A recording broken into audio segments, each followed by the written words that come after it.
Hey wingfoilers, welcome to West Coast Wingfoil, a channel where I share tips, tutorials, and reviews about everything wingfoil related. I've created a lot of tutorials about specific key skills for beginner and progressing riders, but I wanted to create a complete beginner's guide for learning how to foil. In this video, I'm going to break down the full progression and techniques to learn from your first session to your 10th to 15th session. I've included lots of pro tips that I wish I knew when I was starting out that are going to expedite your learning curve to get you foiling and progressing a lot faster. So let's dive into it and let's learn how to foil. When you're learning to wingfoil, there's a general rule for how long it's probably going to take you to pass the key hurdles along your learning journey.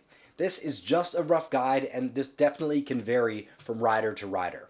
You can expect to take about 1 to 3 sessions to just get up on your foil, 7 sessions to start feeling comfortable riding your foil for extended durations, and another 5 to 10 sessions to start learning how to jibe or change directions without falling off your board. So this sport really takes a minimum of 20 sessions to become a comfortable rider and actually experience wing foiling. When people are interested in learning how to foil, they often ask what experience they need, if any, to learn how to foil. It's definitely going to be easier to learn if you have some kind of experience on a board, but the real advantage only shows up for people who have experience on a foil, whether that's behind a boat, kite foiling, or windsurf foiling. By far, the most challenging part about learning how to foil is just riding the foil itself. Before I went wing foiling, I took my board and foil out, and I did a few sessions being pulled behind a boat. I thought my years of board experience was going to make it super easy for me, but I was extremely mistaken. I think going behind a boat really helped me understand how the foil works, and after just 2 sessions, I felt like I really had a strong understanding about how the foil reacts to different pressure points. Some people think it's very different being pulled behind a boat compared to wing foiling, but I think getting the feel of how the foil reacts being behind the boat and getting more experience just having practice trying to get up on foil really helped me. Tons of people learn to wing foil without a boat, so if you don't have access to a boat, don't worry, you can just get out on your wing foil setup and start your progression that way. The first really important thing to learn when you start wing foiling is what gear you need to buy. This is a sport where gear matters, and if you don't have the right gear for your size, conditions, and riding preferences, it's going to completely slow down your learning curve or make it completely impossible to even get going on your board. Let's break down the key gear needed for wing foiling and the important things to consider to make sure that your gear is right for you. The first piece of gear that you're going to need is your wing foil board. There are lots of different brands, shapes, and sizes, but the most important thing that you're going to want to look for when you're buying a board is the board's volume. A big board is essential for anyone learning how to wing foil. It's going to be more stable in the water, allow you to stand on it much easier, and actually have a chance for you to learn the techniques to wing foil. So many people buy a board that's a bit smaller, thinking that they'll just be able to grow into it. Oftentimes, people who go in with this mentality and buy a smaller board can't even stand up. They can't learn to wing foil because they can't even stand on the board to start learning. When you're starting out, you definitely want to get a board that's going to hold your weight so you can stand on it comfortably in the water. A common rule of thumb to follow is to take your weight in kilograms and add 40 to that number. That will give you the volume of board that you should get when you're starting out. So I'm about a 75 kilogram rider. I'll add 40 to that number, and that's going to tell me that I should get a 115 liter board when I'm starting out. I actually started on a board that was slightly bigger at around 125 liters, and that really helped me get going a lot quicker than if I'd gotten a smaller board. So the bigger your board, the easier it will be to learn and advance. The drawback for a bigger board is that once you're riding comfortably, it's going to be a bit slower and more difficult to maneuver, but I can't stress it enough. Do not take the shortcut with board size when you're learning. Get a board that's at least your weight plus 40 to ensure that you're spending time learning on your board and less time practicing swimming in the water on your first few sessions. The next piece of gear that's very important is your wing. Brand is important, and I'll get into that in a second, but the size is the main thing that you're going to want to consider. The size of your wing that you get will depend on your body size and the conditions that you're riding in. The stronger the wind is blowing, the smaller your wing needs to be to propel you forward.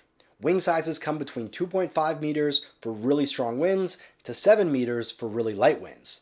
Advanced riders typically have 3 different wing sizes to cover the full wind range. When I started out, I only wanted to get one wing that would cover as much of the wind range as possible. If you want to start with one wing, then I suggest getting a 5-meter wing or a 4-meter wing, depending on your size. If you're 155 pounds or 70 kilograms or more, get a 5-meter wing. If you're less than 155 pounds, get a 4-meter wing. This will cover you for most of the rideable wind ranges to start, but wind speed can move this number around quite a bit. I'm around 75 kilograms and I bought a 5-meter wing. This is a great size wing for anything around 15 to 25 knots. Anything more than 25 knots, I'd definitely rather be on a smaller wing.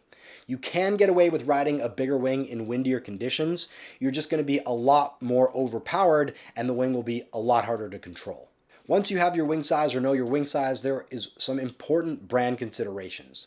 Wing technology has been moving really, really fast. There is really only one wing that I'd recommend, and that's the Ocean Rodeo Alula wing, which I'm going to link to in the description below. The Ocean Rodeo Alula wing is 40% lighter than comparable brands. This means that your wing is going to be easier to maneuver, hold above your head, and fly in lighter wind conditions. It's really important to buy a brand that you trust because a lot of brands who claim to have light wings are actually not durable and they may come apart on you. I'll make sure to update the #1 wing pick at westcoastwingfoil.com, so make sure to check it out before you buy your wing. The next piece of gear, which is extremely important, is your foil. I have a full video on choosing the right foil, but the main piece of advice that you need to know is to pick a foil that has a large surface area and a foil that you can grow into. Foils have a front wing and a rear stabilizer.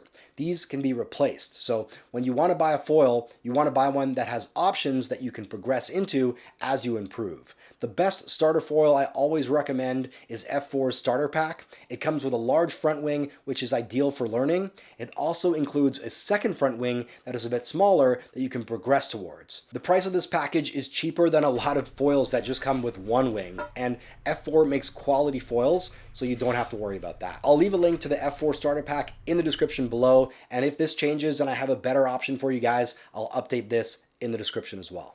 The last thing I wanted to touch on when it comes to gear are accessories. I recommend every wing foiler wears a helmet and impact vest when they ride. People can take some nasty falls when they're learning to foil, and having these two things can really prevent some serious injuries. I also recommend wearing booties if you do have them, even if you're riding in a warmer climate. The most common injury from your foil is to actually just catch your foot on the sharp edges from the foil, and booties can actually protect you from this common injury. I'll provide a link to my recommended wing foil accessories in the video description below. So before we dive in and start talking about your first session, I wanted to quickly go over some important points about wind speed and conditions that you're riding in. The sweet spot when it comes to wind speed for beginners is around 15 to 17 knots. This is going to be enough wind to make it easy to get up on foil, but not too much that's going to blow you all over the place or intimidate you. I don't suggest going out in anything less than 15 knots when you're learning. It's extremely difficult getting up on foil on anything below 15 knots when you're learning to wing foil. You'll most likely be spending most of your time falling into the water or just sitting on your board. If it's a bit windier, that's totally okay. It's actually much easier to get up on foil in windier conditions, so I'd suggest going out in that 15 to 17 knot range, or if it's a bit windier, totally okay. Feel free to give that a try. The other important thing to look at is your wind direction. The ideal wind direction is going to be cross shore. This allows you to travel out away from the beach and back to the beach with relative ease. When you get blown downwind, you should be able to get to the shore relatively easily where you can carry your gear back upwind and start the process all over again. Never go out in offshore wind when you're starting out. Getting blown out to sea can be very dangerous and it can be quite difficult to get back to shore. Onshore wind is also really challenging, especially when you're learning, because you're probably just going to get blown into the shallow water where your foil will bottom out or get grounded. Look for those cross-shore winds or semi-cross-shore wind directions for the best conditions to learn it. Before you get into the water on your first session, it's helpful to do some training on the beach just to get familiar with your gear and the wind. If the conditions aren't optimal, you can always just spend some time training on the beach, which is really going to help you when you do get on the water. Practicing using your wing on the beach can really help you improve. When you have your wing up, feel that wind window, practice maneuvering your wing in the wind, and get a sense of where the different balance points are and how you will be holding it.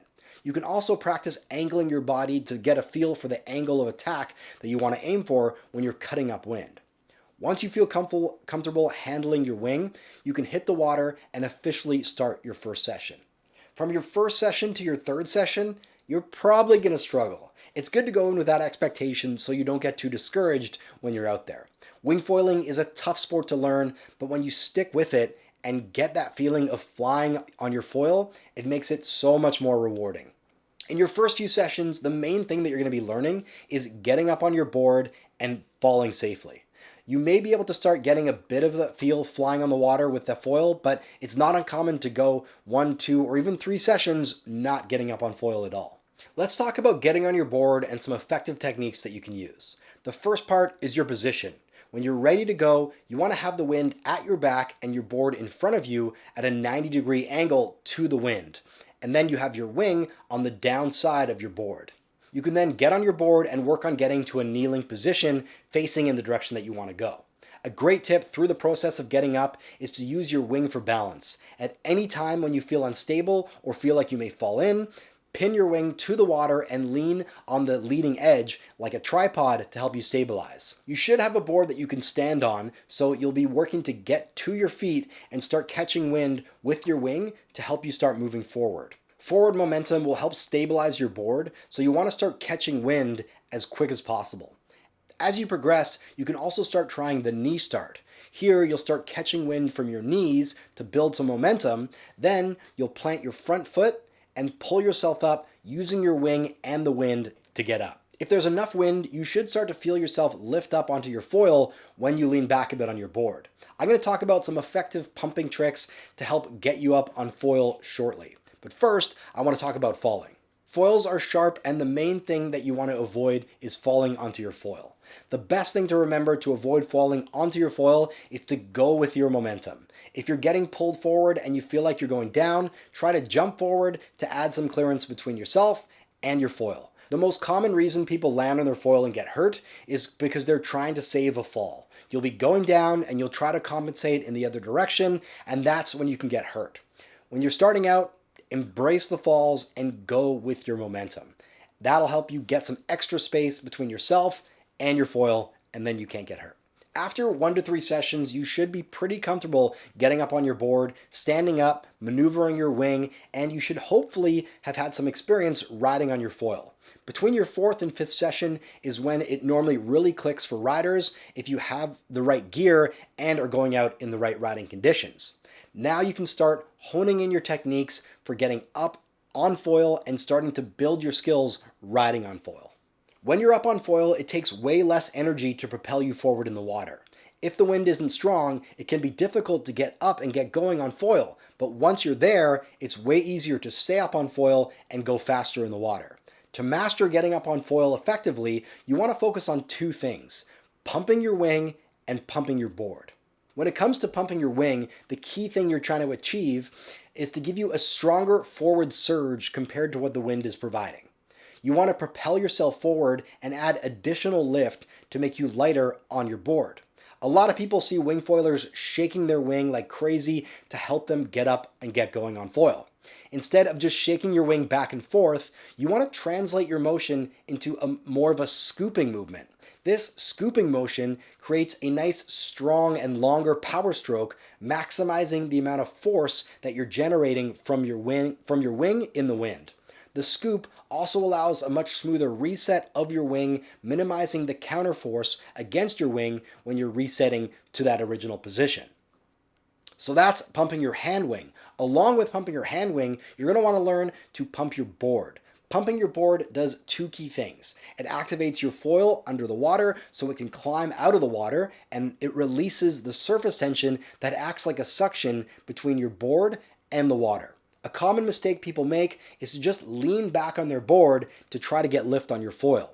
Leaning back does help you get lift, but what happens if you lean back too early is that you can stall out your foil and you'll just fall back down onto your board before you actually get going on foil.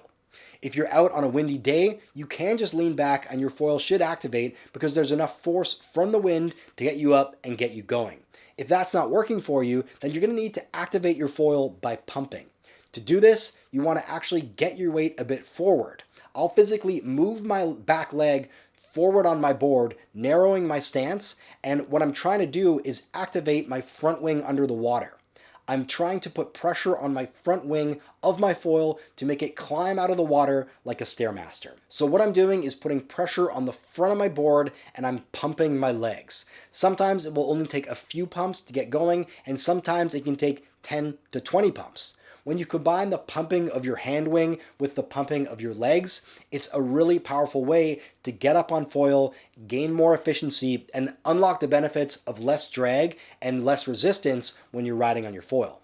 There are two big pro tips that I have for anyone working on getting up on foil. The first is to wait for the gust. If the wind is not strong, look at the water, and oftentimes you can see the fronts approaching. It almost looks like there's these ripples on the water that are flowing in the direction of the wind. If you wait for one of these gusts, it's going to be a lot easier to get you up instead of pumping like crazy when you're in a wind lull. The second pro tip is to be patient. Your technique is not going to be perfect right out of the gate. Learning to foil is all about time spent on the water, so even if you go out and don't find that you're having much success, I guarantee you are building your skills, and the next time that you go out, you're going to have a much better time. I've gone out so many times and had the wind die on me and just had a total failure of a session. This happens to everyone, and it's all part of the sport. By your fourth or fifth session, you should be pretty comfortable getting up on foil, and you should start to get longer rides in up on your foil. The main thing that you're trying to do when you're riding on foil is to get upwind. When you start, it's easier to get up if you point your board directly across the wind or even slightly downwind. Then, as you get going on foil, you can start pointing more upwind. A common mistake riders fall into is riding too high on their mast and having their board really high out of the water. What can happen is your front wing can actually breach the water, and the result is your board nosediving and you coming off the front. This is going to happen to you a lot when you're learning to foil, so get used to it, but there is ways that you can try to avoid it. You want to try to learn to control your weight and ride smoothly with your weight balanced and the water line being around the middle of your mast. This just takes time to master, and as you get more riding in, you'll get a better feel for controlling your height on the foil and finding a comfortable level that you can ride at. You can play around with the placement of your foil on your foil board to adjust the balance point of where you're standing.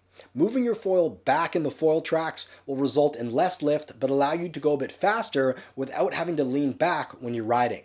Moving your foil forward on the board will result in more lift and will move your balance point a bit forward on your board when you're riding on foil. Once you can ride relatively comfortably and, more importantly, have mastered getting up on foil, this is actually the time when you can consider going to a smaller board. You definitely don't have to do this, and it's going to make it harder for you to get up on foil, so don't rush into getting a smaller board. But when you do go to a smaller board, you will have something that's a bit more responsive, and it'll be easier to maneuver when you're riding.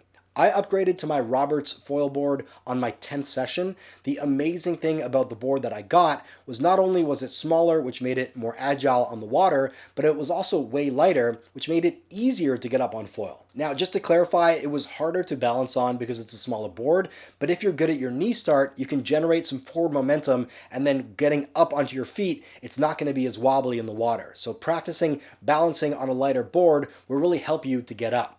My Roberts board was also wider, which makes it more stable on the water, relatively speaking, even though it has less volume. The other big advantage was that because of the design, it had way better touchdowns if I did drop down onto my board while I was riding. It'll redirect me back up. Roberts boards are definitely more expensive than production boards, but you get better materials, which means the board will be super strong and super stiff. You also get their innovative foil track designs, which is way easier for setup and takedown of your foil, just sliding them in and out of the rear entry tracks. I love Roberts. Rob is a local board shaper and a really great guy.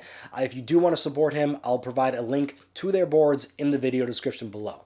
The last thing I wanted to go over in this beginner's guide is learning to jibe.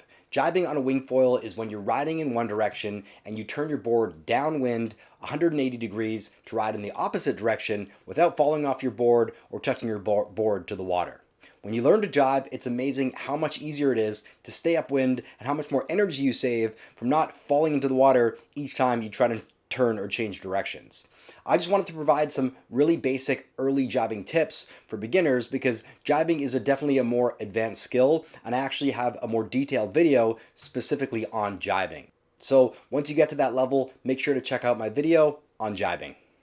Jibing takes a long time to master, so have lots of patience. When you're starting out, I suggest trying to do what I call a half jibe. Try and complete your turn staying up on foil, and just after you've turned around, you can land your board onto the water before you do your foot switch. The hardest part about jibing is getting used to transferring your weight from one edge of your board to the other smoothly. The best tip that I got when I was learning to jibe was to not rush that turn. Give yourself plenty of time to ride downwind to get your weight balanced, and then slowly transfer your weight and complete your turn.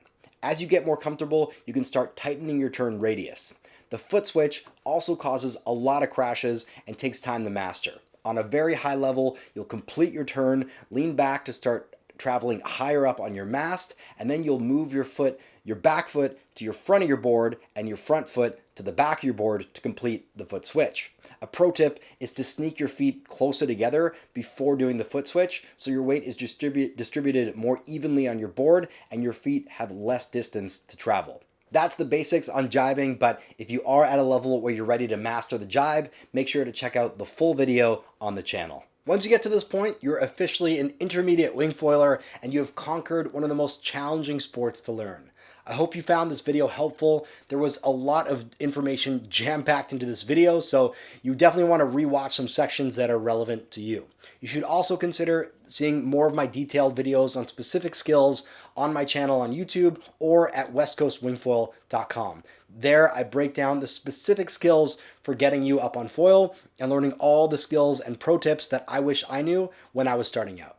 If you guys need gear, make sure to check out westcoastwingfoil.com. Here we only list the top boards, wings, foils, and accessories. So there is just one product in each category for you to choose from that we've deemed as the best in terms of quality, price, and performance. Thanks so much for watching, guys, and make sure to stay tuned for the next wing foil video.